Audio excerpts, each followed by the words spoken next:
Assalamualaikum warahmatullahi wabarakatuh. Apa kabar anakku semua? Pagi hari ini kita akan membahas tentang suci dan najis. Suci adalah suatu keadaan yang mana ia diperbolehkan untuk melakukan ibadah sholat dan ibadah lainnya. Jadi suci itu beda dengan bersih.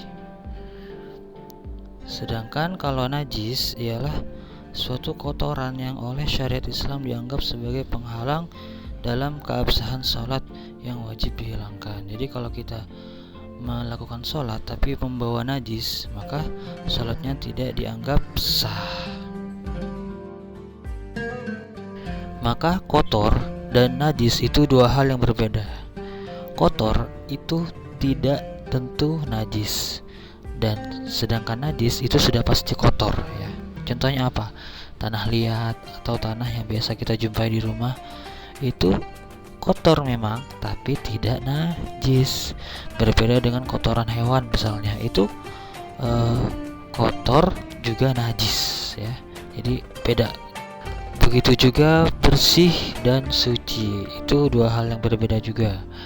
Bersih itu sudah atau belum pasti suci, sedangkan suci itu sudah pasti bersih. Contohnya ada air, misalnya terkena air kencing, itu airnya bersih tapi tidak suci. Berbeda dengan air yang banyak banget seperti kolam renang, itu airnya suci plus bersih.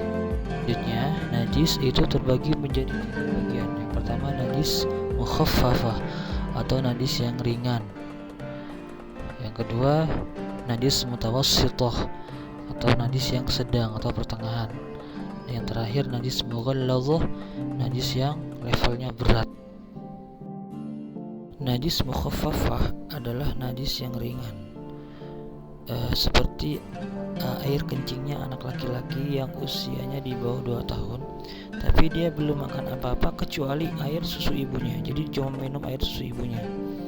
Ada baby atau bayi anak laki-laki belum usia 2 tahun, belum makan apa-apa kecuali cuman air susu ibunya, itu dinamakan najis mukhaffafah.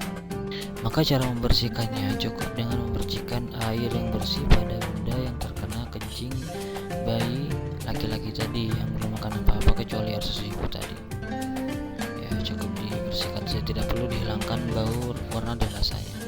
Nah, berbeda dengan kencing bayi perempuan, walaupun dia belum makan apa-apa kecuali air susu ibu, kencing bayi perempuan dianggap najis pertengahan. Jadi harus dihilangkan dulu warna, bau dan rasanya, baru disiram dengan air atau dibersihkan dengan air yang suci.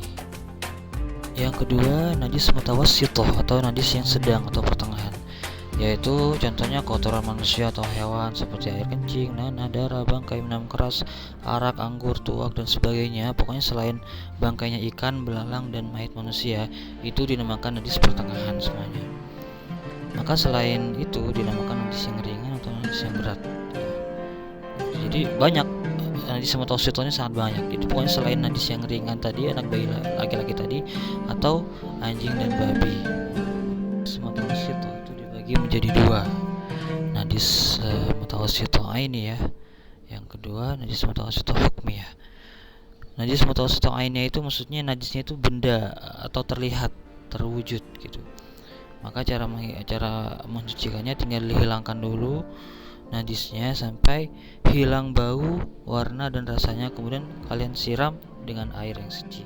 Kedua najis mutawassithah hukmiyah, maksudnya di situ ada najis tapi sudah tidak terwujud atau tidak terlihat, seperti air kencing yang sudah air kencing orang dewasa misalnya, atau air kencing wanita yang sudah kering misalnya. Nah, itu tidak ada bekas, yang maksudnya sudah kering. Maka kamu tinggal mensucikannya dengan cara memercikan air pada tempat tersebut karena sudah hilang bau, warna dan rasanya. Atau menghilangkan najis ainiyah hukmiyah ya.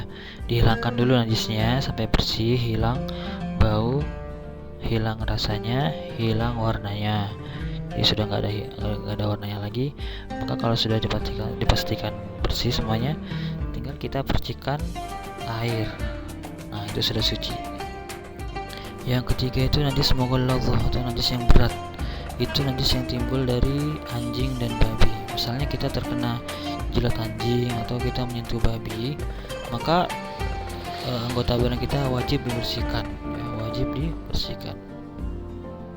Nah, apabila ada anggota badan kita atau ada wadah yang terkena najis anjing atau babi, atau terkena jilatan anjing atau babi, maka cara membersihkannya yaitu dibasuh sebanyak 7 kali dengan air, ya, dengan air yang bersih.